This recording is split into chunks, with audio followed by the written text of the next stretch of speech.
So we're at the start of the second chapter of Shekalim, and we pretty much clarified who's liable to contribute the half shekel. I asked a fourth teacher in the Beit Midrash today whether they were still collecting the Shekalim after the destruction of the temple. And I was not able to find he was not able to answer me. So it's a good question, and so far none of us have been able to answer it. But anyway, we've gone through the first chapter about collecting the Shekalim, and now we need to transport them to Jerusalem. We need to transport the money. And of course, in an era when they didn't have instant transmission, or for that matter, reliable postal systems, transportation was a problem. And so the second chapter begins. They can change shekels into darics because of the load of the journey. And a daric is actually a gold Persian coin. I've got a picture of it here. It's worth 4 shekalim. So you get 8 half shekels out of a daric. These are some darics which are about, they're 300 years before the time of the Mishnah. I couldn't find a daric from exactly the time of the Mishnah, but I don't think they're going to be very different. So here's a daric. And they're actually mentioned, by the way, in the book of Ezra. Ezra says, I had all this money which I entrusted for safekeeping, and including 20 gold bowls, which were worth la'adar konim elef. They were worth 1,000 adar konim. And these are the darics. So we know what darics are. We can see a picture of them.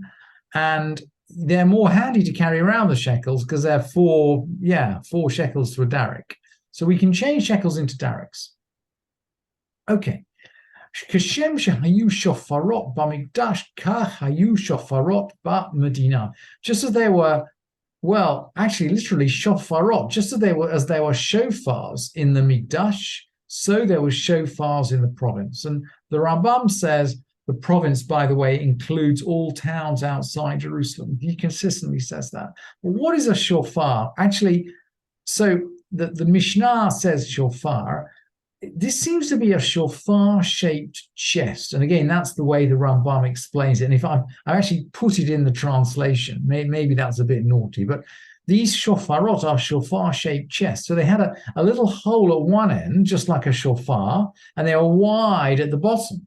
So you could basically put money in, but you couldn't get it out. A bit like a collecting box. So they had things a bit like our modern collecting boxes, and they'd set them up all over the place. And then the townspeople would send their shekels into Jerusalem. Well, what if the shekels get lost?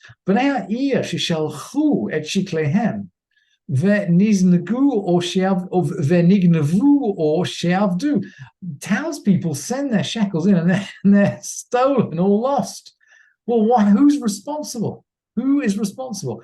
Im nitrama hatruma nishpaim nishpaim La gizbarim.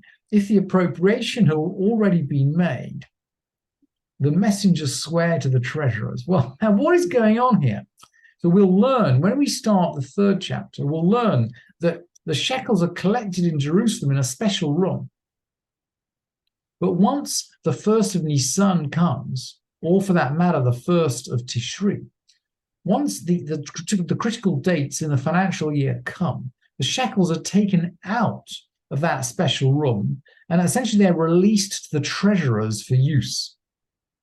So, and that process is called, in Hebrew, im nitruma hatruma, if the truma had been taken. I didn't want to translate this as truma because I didn't want to sort of get confused with truma, which we take from our fields. But the Hebrew is nitruma truma, if the truma had been taken. What it means is, if the money's been taken from this special room and allocated to the treasurers. And if it's been allocated, effectively it already belongs to the treasurers. And so do any monies in transit. What's allocated to the treasurer is not just the money in that special room, but anything in transit. So the messengers have effectively lost money that belongs to the temple treasury. even though it hasn't arrived yet. That's why they need to swear to the temple treasurers that that this money had genuinely been stolen and they haven't pocketed it themselves.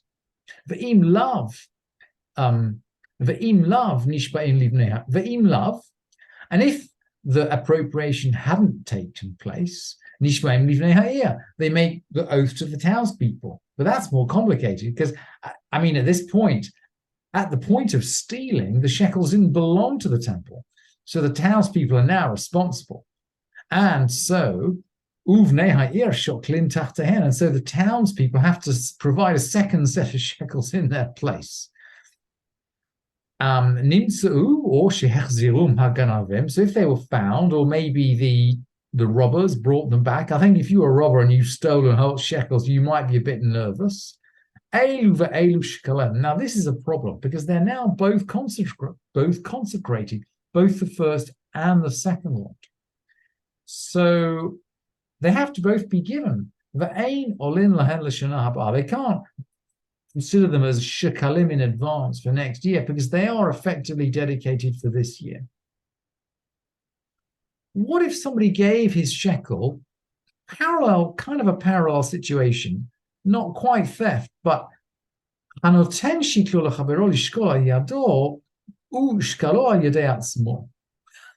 someone who he gives his shekel to a friend of his to pay on his behalf, and this guy pays it on his own self. Not in other words, the shekel has been misappropriated. And it's the same rule. Even truma, if the appropriation from this collection room to the treasurers had already been made, at that point, the shekels are considered the property of the temple. And the din is ma'al. Ma'al is a special Hebrew word that refers to stealing temple property. So this guy who was entrusted with a shekel for his neighbor or his friend and has used it for himself, if he does this after the appropriation's been made, he's guilty of sacrilege. He's taken temple property.